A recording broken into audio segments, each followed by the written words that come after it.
Sean bienvenidos a la presentación del proyecto y aplicación de servidor OPS. Como índice de presentación tenemos la definición OPS, datos en OPS, servidores en OPS, tipos de servidores OPS y un ejemplo práctico de aplicación OPS.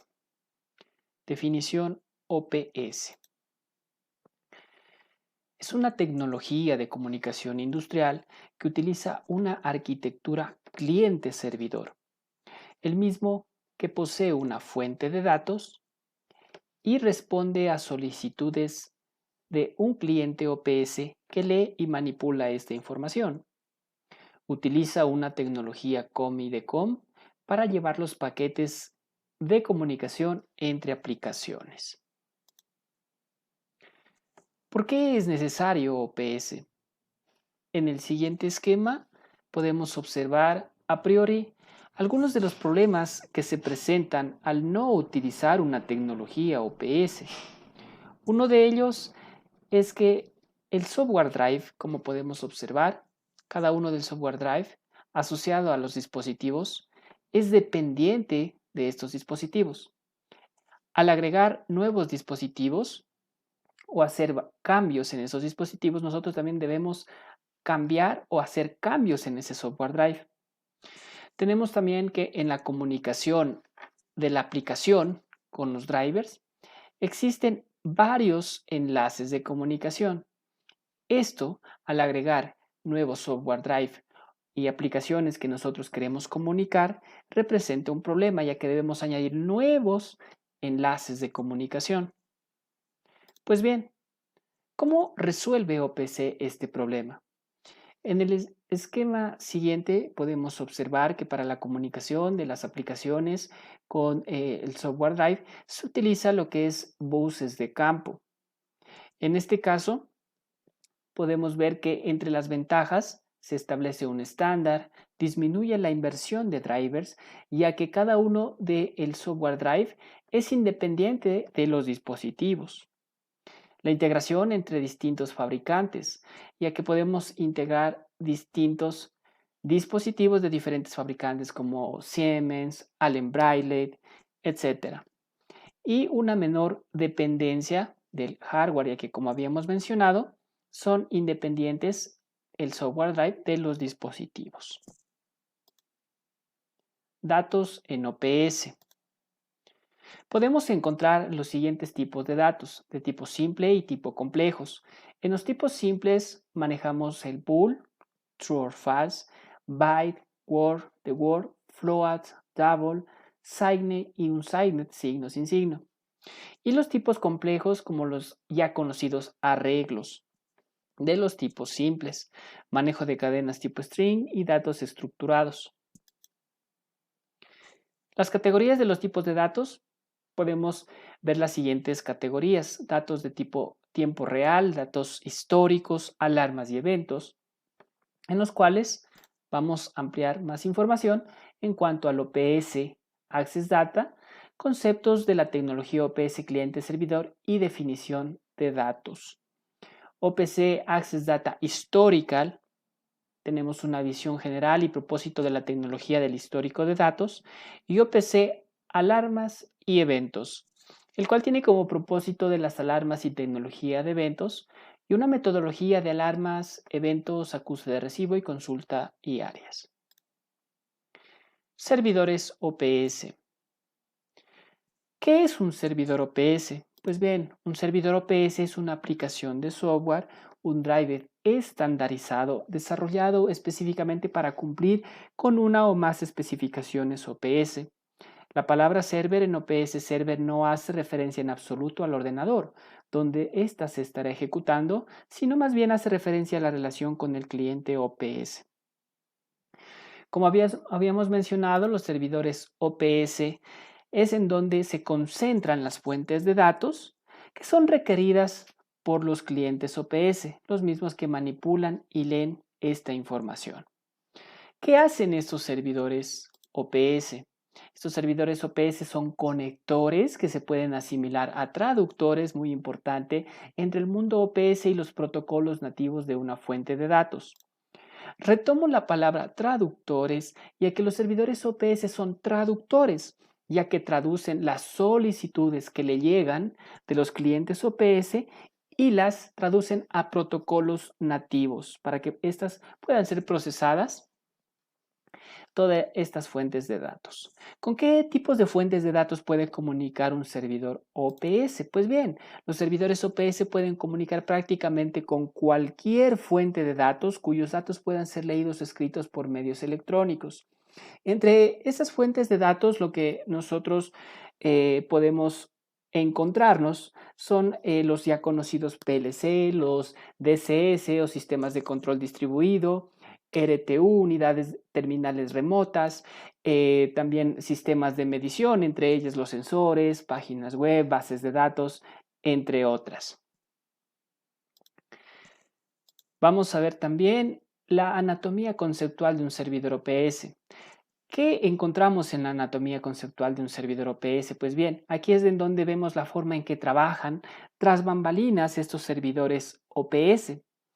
En esta anatomía lo que nosotros podemos encontrar son tres módulos: módulo de comunicación, módulo de traducción mapeado y un módulo de comunicación nativa.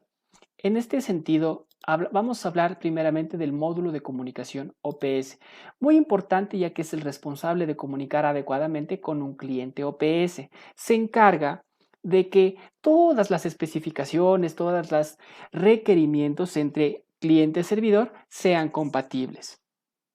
Tenemos el módulo de mapeo y traducción. Este módulo se encarga de interpretar de forma adecuada las peticiones OPS entrantes de un cliente OPS, convirtiéndolas en peticiones nativas que se envían a la fuente de datos y viceversa. Y tenemos por último un módulo de comunicación nativo.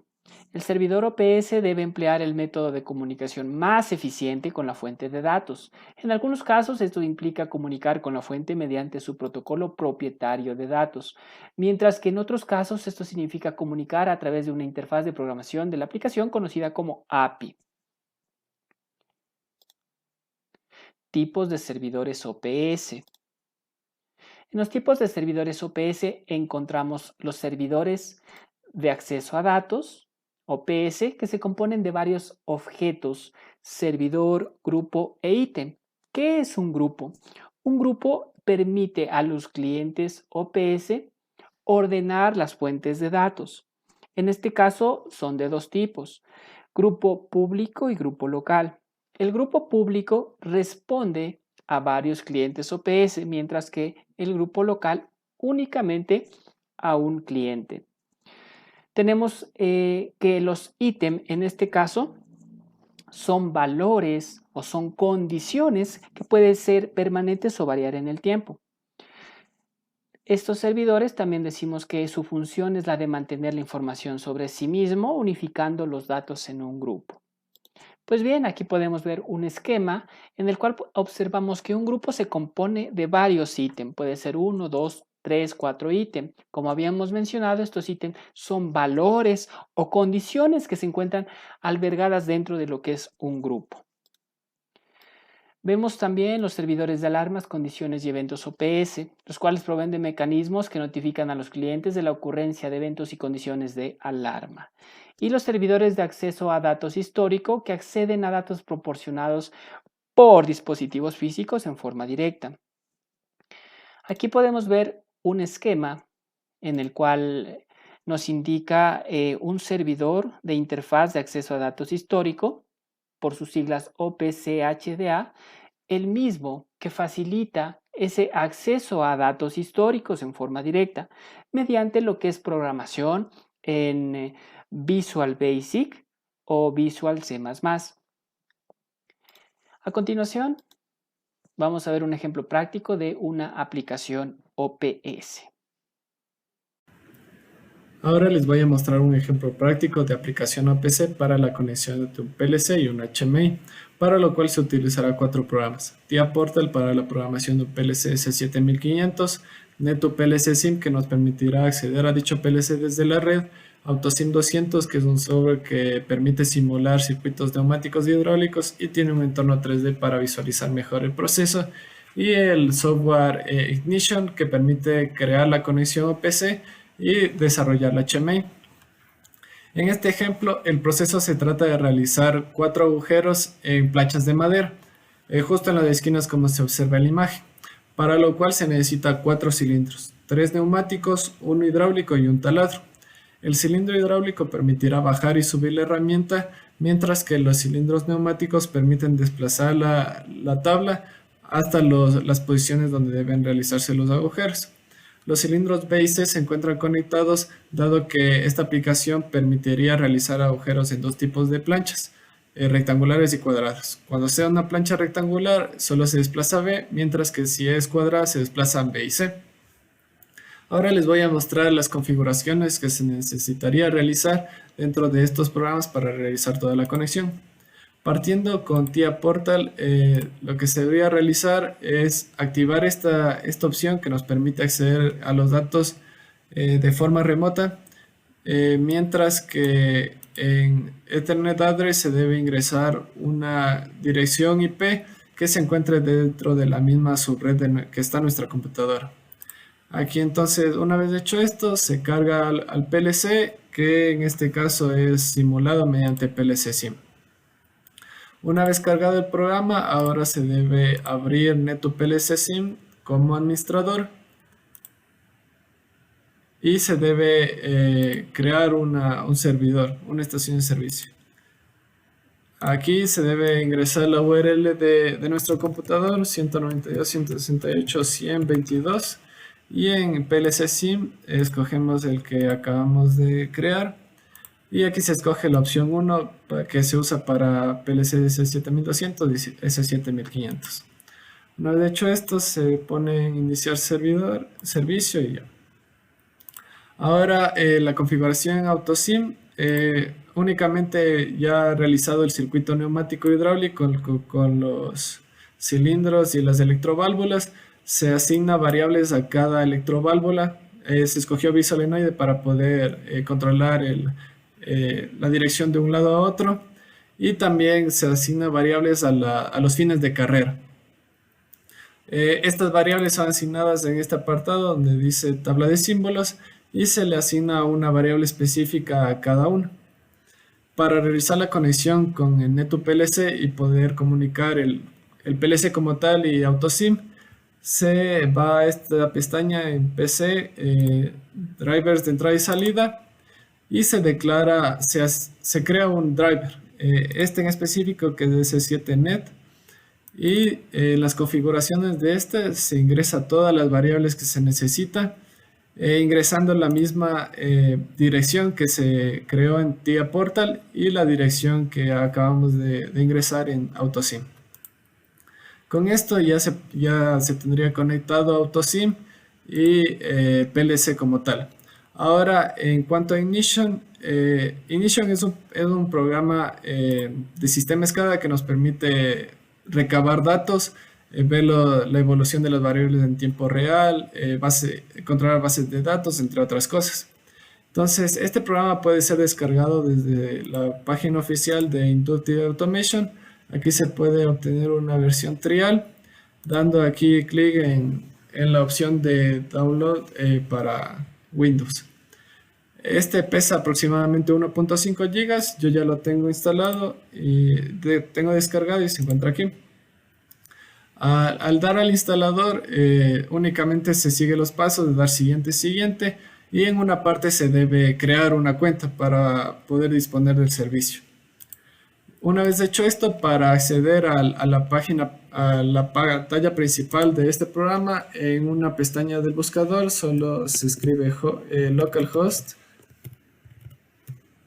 8088 y se activa la pantalla principal. Aquí en status se puede ver todas las conexiones que se disponen. Tengo que ingresar de nuevo, ya lo tengo guardado. Aquí en conexiones se puede ver todas las que ofrece este programa.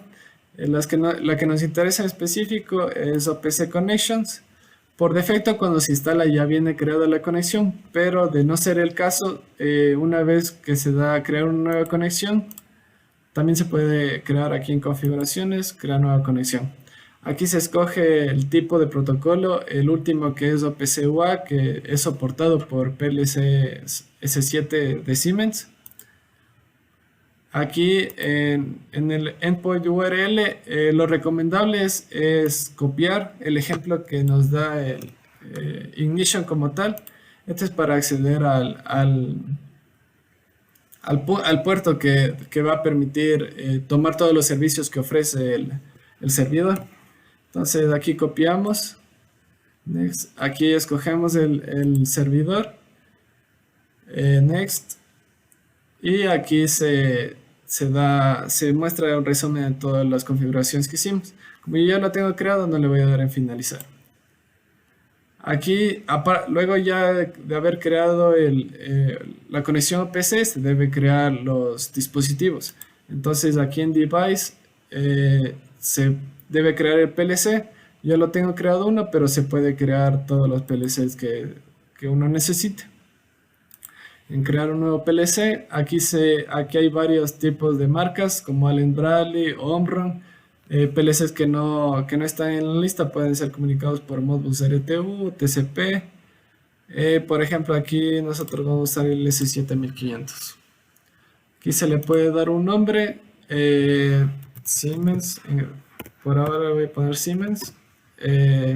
Y en hostname debe ser ingresado la URL de nuestra computadora, no del PLC. Cuando sea un PLC físico, en ese caso sí se ingresa el PLC, la dirección del PLC como tal. Aquí entonces en crear ya se crea el dispositivo, el PLC. Como yo ya lo tenía creado, lo voy a borrar.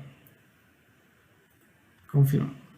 Ya, una vez creado la conexión a PC y el device como tal, entonces ahora se necesita diseñar la HMI.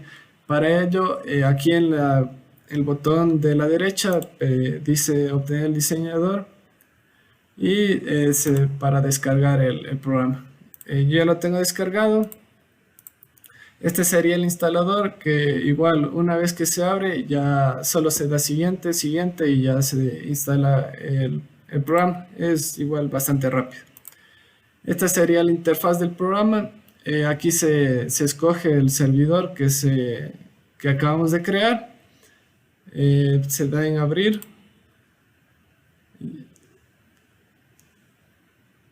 Yo como ya lo tenía abierto, en este caso lo voy a cerrar. Aquí estaría la interfaz para diseñar HMIs. Antes de esto habría que crear un proyecto que igual es fácil, solo de asignar un nombre y la dirección. Entonces lo que ahorita nos interesaría es cómo crear tags. Aquí entonces, aquí en la pestaña tags, estos serían los tags que ya tenía creado de la aplicación. Pero para crear uno nuevo vendría acá en más, New Tag y OPC Tag. Aquí le asignaría un nombre, el tipo de dato, por ejemplo, si es de tipo de dato booleano, escojo el servidor y aquí en OPC Item Path, en caso de datos booleanos, tendría que ingresar el nombre del PLC que tengo, el tipo de datos, si es una salida, por ejemplo, Q. En caso de datos booleanos se debe asignar una X entre Q y la dirección. Y por ejemplo 0.0. Y en Apply y OK se crearía la conexión, el nexo entre la variable PLC y aquí en el HMI. Ahora entonces les voy a mostrar la aplicación que se realizó. Esta ventana la cierro. Y aquí tendría la pantalla como tal. Aquí le doy en correr, Launch Project y Full Screen. Aquí pide el ingreso al usuario. También se definió dos tipos de usuarios, usuario de mantenimiento y usuario de operador. El usuario de mantenimiento tiene la opción de realizar actividades paso a paso de nuestro proceso, o sea, mover uno por uno los cilindros, así. En este caso se va a ingresar como operador, el operador creado, operador 1 y la clave 123. Entonces, esta sería nuestra interfaz de control y monitoreo. Eh, También en AutoSim, aquí estaría nuestra interfaz en 2D y en nuestra interfaz 3D. Aquí. La interfaz 2D nos permite simular la presión tanto neumática como hidráulica que está teniendo nuestro sistema, ya que también se consideró para el automatismo. Si la presión es muy baja, el automatismo en teoría no podría seguir. Por eso, aquí entonces me voy a la comunicación. El proceso no avanzaría entonces hasta que la presión suba. Por ejemplo, aquí en los presostatos está en 0 bares cada uno. Y aquí están los indicadores que nos permiten ver en el HMI. Los valores óptimos estarían entre 7. Perdón, me faltaba correrle aquí. Ya estaba hecha la conexión, solo me faltaba correr la simulación en AutoSim. Ya. Entonces aquí sí, esta sería la presión neumática y nos permite visualizar en este indicador de barra. Y aquí cabe recalcar que estos valores de presión, tanto neumática como hidráulica, están asociados a alarmas que se muestran en la tabla superior. Cuando la alarma es solucionada, cuando el problema es solucionado, en este caso la presión subió a los valores estimados, la alarma se desactiva y en este caso nos permitiría correr el programa. Aquí se puede observar que el botón de presión baja, el indicador de presión baja se apagó. Entonces, una vez hecho esto, se puede dar en marcha para ver el funcionamiento. Aquí, el funcionamiento del taladro se simuló con un cambio de color del vástago de un cilindro. Entonces, en este caso, con este botón se especificó que sea una pieza rectangular. Entonces, aquí se observa que solo avanza el cilindro B. Por cuestión de simulación se declaró este botón para escoger la tabla, pero en una aplicación real sería mediante un sensores. Aquí también se declararon, se puede ver el conteo de el número de tablas procesadas mediante estos indicadores por barra.